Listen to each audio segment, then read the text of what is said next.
tips and tools and some ideas for you to manage stress. This is National Stress Awareness Month, and today is day 4, I think, of sharing these tips. And today I have 3 super easy, practical tips with regards to reducing your stress, and that is around sleep.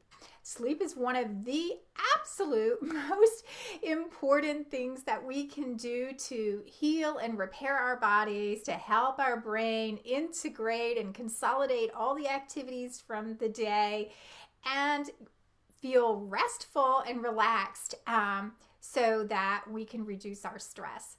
So a lot of people have challenges right now with sleep, either not getting enough sleep because they're feeling restless and having a little bit of insomnia. So their time that they're sleeping and their quality of sleep is very poor. And that puts a lot of stress on our bodies and on our brain. It doesn't allow our brain to consolidate the information and what we learned in the day into memory, and then that causes poor memory. So if you're wondering why you can't remember anything or recall something quickly if you're not typically getting good quality sleep, either because you're snoring or you're restless and having insomnia and getting up multiple times through the night, whatever it is, or just your mind is ruminating and you're laying there counting sheep trying to get to sleep, that could be why. And the other thing that lack of sleep does that causes stress in our body, because we're not getting good sleep, it causes inflammation, and that inflammation is a stressor to our body. It's a biological stressor that our body, again, as I said in the day 1 of doing this, it doesn't, for our body, it doesn't matter if it's some physical harm, some psychological thing, some emotional thing, our body triggers, or some internal thing that's causing inflammation, it still causes a stress response in our body, causes those hormones to feel like there's a threat to our being, and puts us in that stress response that is overall harmful to our well-being, to our immune system, to our emotional well-being, our mental well-being, our psychological and our spiritual well-being. And we're a whole person, and it's important that we manage our stress, taking care of our whole being, not just, as I was saying early on, around our immune system. That seems to be a lot of the focus right now, like, oh, let's just build up our immune system, let's protect our immune system. Yet, if you're in an emotional state of feeling overwhelmed or depressed or worrying chronically, you can't build up your immune system that way. Your body doesn't work that way. So you have to take care of your whole self. So one of those things is getting adequate sleep and good quality sleep. So let me go to my notes here. As I said, lack of sleep wears on our emotions, causing us to get into this overwhelmed state easily, and puts us into a stress response. And sleep is our body's way of renewing, restoring, and repairing both our brain and our body. And it's just super important for our overall well-being. So what are some 3 of the tips that I have for you with regards to sleep? So to get good quality sleep, the environment has to be appropriate. So whatever that temperature is for you. So there's lots of experts that will say, have a cool room. I personally do not want a cool room ever. I do not like being cold. I don't want to have 500 blankets on me or an electric blanket and have the window open so that I can breathe cool air. That would not be comfortable sleep for me. So whatever that is for, maybe that is for you. So whatever that room comfort level is for you. One of the things that I did, I didn't have this in my notes, but it reminded me of the 500 blankets on me. But I bought one of those weighted blankets. I absolutely love it. I know some people say they love it or hate it. You have to work with it, but the weighted blankets are to help calm your nervous system. And the science behind these weighted blankets, I got mine from Calm. I'm a big Calm company supporter because I love their meditation app as well, which is a great thing for sleep, but it's not on my list, but you could use that. And so it's just the idea behind the science is that you get a weighted blanket that is about 10% of your body weight.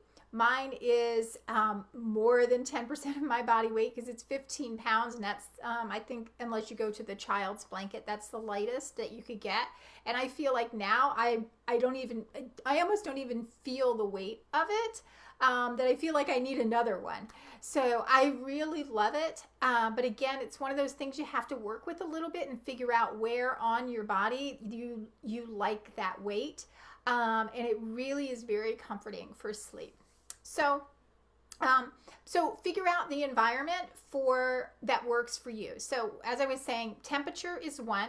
The other is the lightness of the room. Science shows us that the darker the room, the better the sleep. And the reason for that is because of the way our brain works. So there's a part of our brain here that says when the sun comes up, and that part lights up and you're ready to get up. And so if you have, and I found this for myself, I have dark shade on the window in my room, and when that is up, as soon as whether I'm ready to get up or not, as soon as the light comes up in the morning, and I roll over or I stir, then I'm awake. And so if you have a street light outside your window, or you have a night light in your room, or there's a hall light that is seeping through your room, or any of those things, if you stir during the night, you're going to get your sleep interrupted by that. So have your environment as dark as possible. The other thing, so that's what I want to say about the environment. And so temperature, and then lighting, and then whatever is most comfortable for you for sleep. So some people find that having no clothes on during sleep is more comfortable because you're not getting twisted up in things. So whatever that is, figure that out, but play with it if you haven't worked on this at all. And so what else can you do with regards to environment? So one of the other tools, if you will, that you can use to support the environment is using aromatherapy. So you can use an aromatherapy diffuser, or you can just use which are essential oils, and you should make sure that you're using high quality, pure plant essence essential oils, not things that have additives like other oils or alcohol or whatever else, right? So if there's anything else other than the pure plant essence, then you shouldn't be using that. And they're not really regulated real well, but that's at least a guideline. So, and if you need some help on what the quality brands are, you can message me and I'll help you make it the right choice. So by using essential oils that are known to help down-regulate our nervous system, the most popular and most common one is lavender essential oil. Not everyone likes lavender, so what are your other options? Anything that, and again, you may not know this if you're not familiar with essential oils, but anything that comes from a root. So I really love cedarwood. Vetiver is another one. It really smells like dirt, but it's really great for calming. What did I say? Cedarwood, vetiver, sandalwood, which is a little bit more expensive, and bergamot. Most men really love bergamot.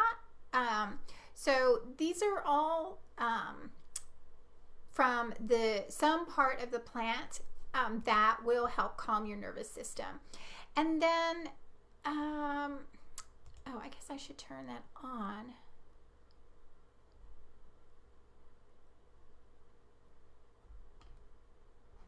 I guess that's on. And all right, so where was I? So essential oil. So again, for the essential oils, you can just put them on your hands and just inhale them. Don't touch your face with it because you might be sensitive. That would affect your sleep, so that would be pointless.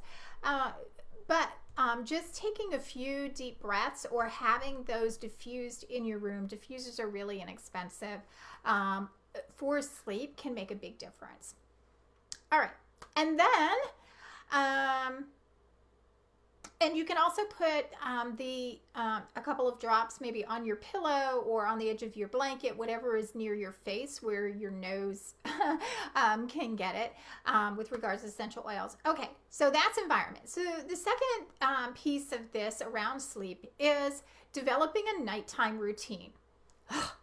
This is like the hardest for most people, myself included.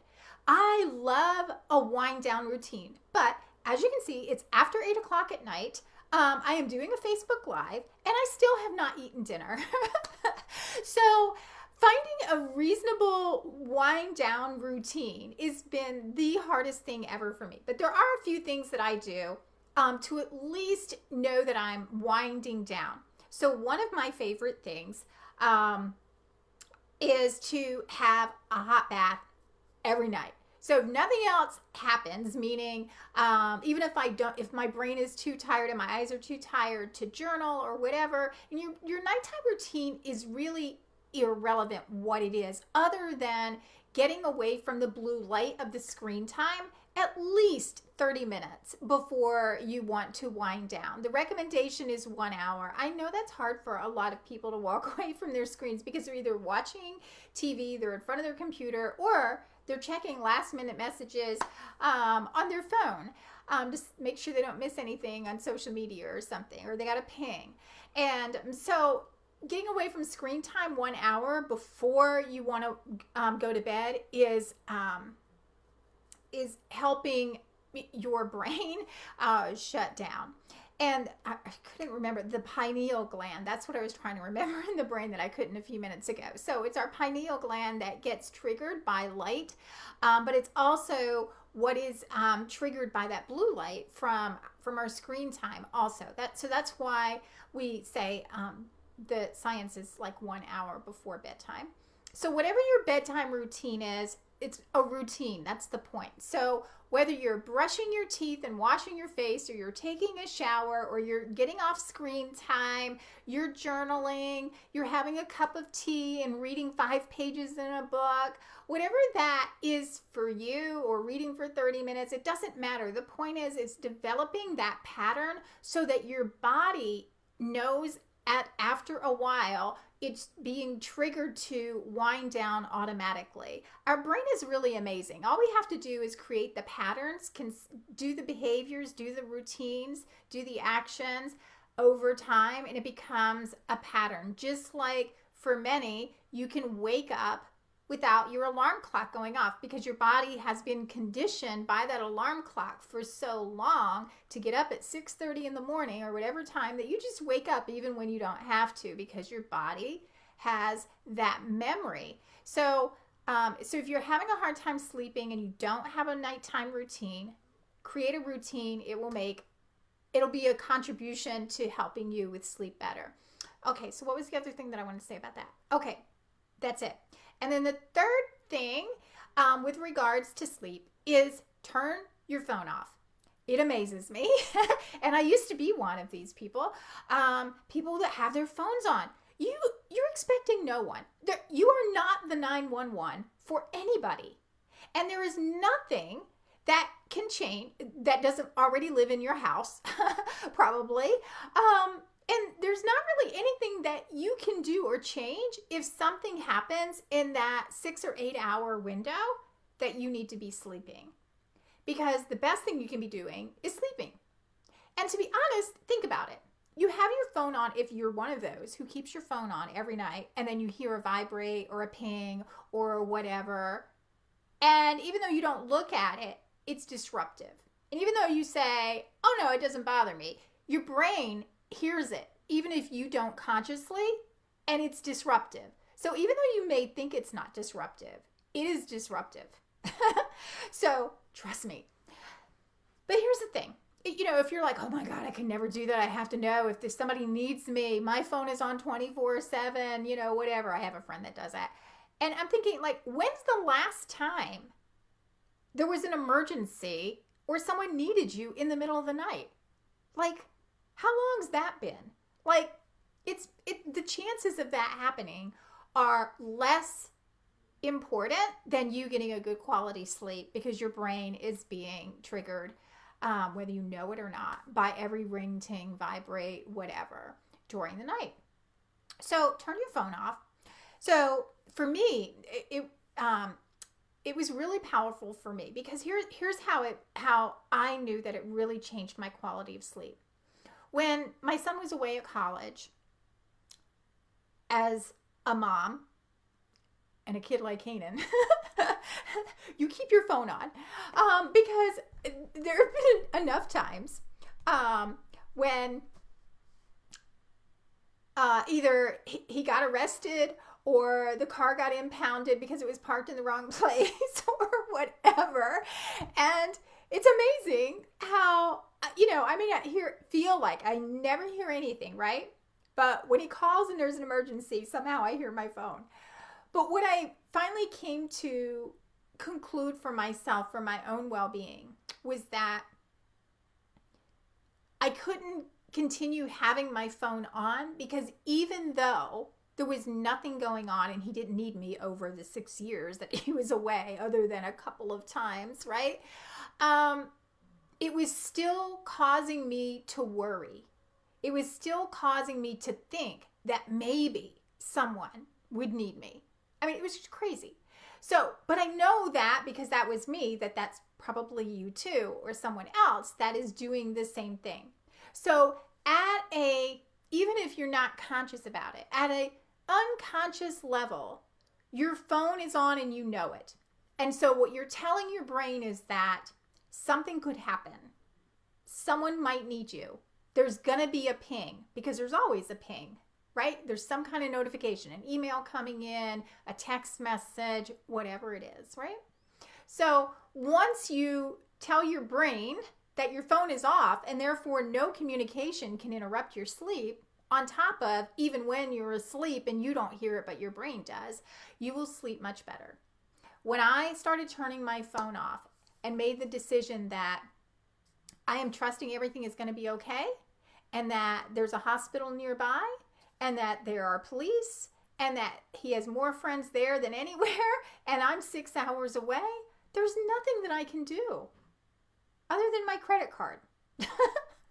So, and a few hours waiting for me to respond isn't going to make any difference.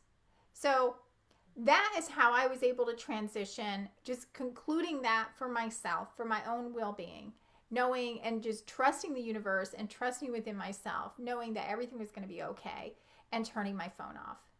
So you can do that too. So those are the 3 tips for today with regards to sleep.